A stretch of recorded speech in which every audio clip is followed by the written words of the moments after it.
આવી રીતે પ્રશ્ન આપેલો હોય કે 5 માટે 36 આપેલા છે, 7 માટે કેટલા થાય એ શોધવાનું હોય એવો પ્રશ્ન હોય, કે પછી જો 5 માટે 100, 7 માટે કેટલા થાય એવો પ્રશ્ન હોય, કે પછી અહીંયા 3 માટે 13 અને 4 માટે નંબર બનાવવાનો છે એવો પ્રશ્ન હોય, એના વિકલ્પ આપેલા છે. આવા પ્રશ્નની આપણે એકદમ સરળ રીતે સમજ મેળવીશું. હંમેશા મિત્રો સ્વાગત છે તમારું યુટ્યુબ ચેનલ આઇકોનિક ફંડામેન્ટલમાં. આજના વિડીયોની અંદર આપણે સમ એટલે કે એનાલોગીના કેટલાક ક્વેશ્ચન સમજીશું. આ ક્વેશ્ચન એક છે કે 3 માટે અહીંયા કેટલા આપેલા છે, જો તો 13 આપેલા છે અને 4 માટે બનાવવાના છે.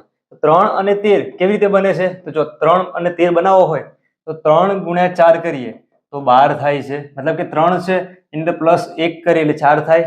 4 બંનેનો ગુણાકાર કર્યો 12 મળે છે. 12 પ્લસ 1 કરીએ તો 13 મળે છે. એ જ લોજિક અહીંયા બીજી રીતે વિચારવાનું. સંખ્યા જે છે 4 છે એમાં પ્લસ 1 કરો તો 5 થાય છે. આ બંનેનો કરવાનો છે ગુણાકાર. 5 ગુણ્યા 4 20 થાય છે. અહીંયા જો પ્લસ 1 કર્યા હતા, પ્લસ 1 21. પછી ઓપ્શન ચેક કરવાના. જો ઓપ્શનમાં બી 21 આપેલા છે એટલે આ શું થયું, આન્સર. શું કર્યું હતું, જે નંબર છે 3 એની અંદર પ્લસ 1 કર્યા એટલે 4 મળ્યા હતા. 3 અને 4 નો ગુણાકાર કર્યો તો 12, ફરીથી પ્લસ 1 કર્યા એટલે 13 મળ્યા હતા. 4 છે, 4 માં 1 ઉમેરીએ પ્લસ 1 એટલે 5 થાય છે. 4 ગુણ્યા 5 20, 20 પ્લસ 1 કરે એટલે મળે છે 21. આગળ બીજો ક્વેશ્ચન જોઈએ. 5 એ 100, 7 એક કેટલા. પણ જાતે પ્રયત્ન કરવો તમે વિડીયો સ્ટોપ કરી જાતે પ્રયત્ન કરી શકો છો. જો 5 અને 100 છે તો 5 થી 100 બનાવવો હોય, જો ડાયરેક્ટ 20 પંચા 100 થાય તો ગુણાકાર કર્યો 20 જોડે તો 100 મળી ગયા. 7 છે સેમ અહીંયા 20 જોડે ગુણાકાર કરીએ, 7 દુ 14, 140. ઓપ્શન ચેક કરવાનો. જો ઓપ્શન 165, 190, 196 અને 343. 140 છે નહીં, મતલબ કે આ જે લોજિક છે બીજું વિચારવું પડશે આપણે, આ કામ લાગશે નહીં.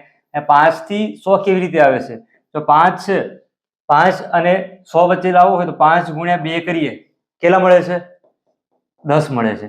10 છે એનો ગુણાકાર ફરી 10 જોડે કરીએ 100 મળે છે. હવે જે આપેલું હોય એ કોઈ રીતે લાવવાનું ટ્રાય કરવાનો. એ જ લોજિક સેમ બીજામાં યુઝ થવું જોઈએ. ફરીથી 7 છે, 7 નો ગુણાકાર અહીંયા જેટલા જોડે કર્યો એટલા જોડે કરવાનું, ગુણ્યા 2 કરીએ તો મળે છે 14.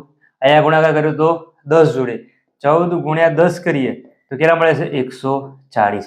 ઓપ્શન ચેક કરીએ તો ઓપ્શનમાં પણ 140 છે નહીં, તો બીજું રીતે લોજિક અહીંયા દેખાય છે. જો 5 ગુણ્યા 2 કર્યા 10 મળ્યા હતા, 7 ગુણ્યા 2 કર્યા 14 મળ્યા હતા. અને 10 ગુણ્યા 10 જે સંખ્યા છે એ જ સંખ્યાનો ગુણાકાર કરે એવી રીતે વિચારીએ તો અહીંયા 14 આપેલા છે, 14 ગુણ્યા ફરીથી 14 કરીએ અથવા 14 નો વર્ગ, 14 ગુણ્યા 14 કરીએ 196. એ કોનો વર્ગ છે, 14 નો વર્ગ છે. જો એ લોજિક અહીંયા કામ લાગે છે. એવું નથી કે એક લોજિકમાં આવી જાય, બીજા લોજિકમાં પણ કદાચ 5 લોજિક વિચારીએ તો પણ પછી આવી શકે. જેમ જેમ તમે ક્વેશ્ચન વધારે સોલ્વ કરશો એમ લોજિક મગજમાં જલ્દીથી આવશે. 196 ઓપ્શન સી આ શું થઈ ગયું, આન્સર. આવી રીતે આગળ ક્વેશ્ચન નંબર 3 જોઈએ. 5 એ 36, 7 એ શોધવાના છે. તો 5 અને 36 તો 5 7 35 થાય છે. 5 ગુણ્યા 7 કરીએ તો 35 થાય છે, પ્લસ 1 કરીએ 36 મળે છે.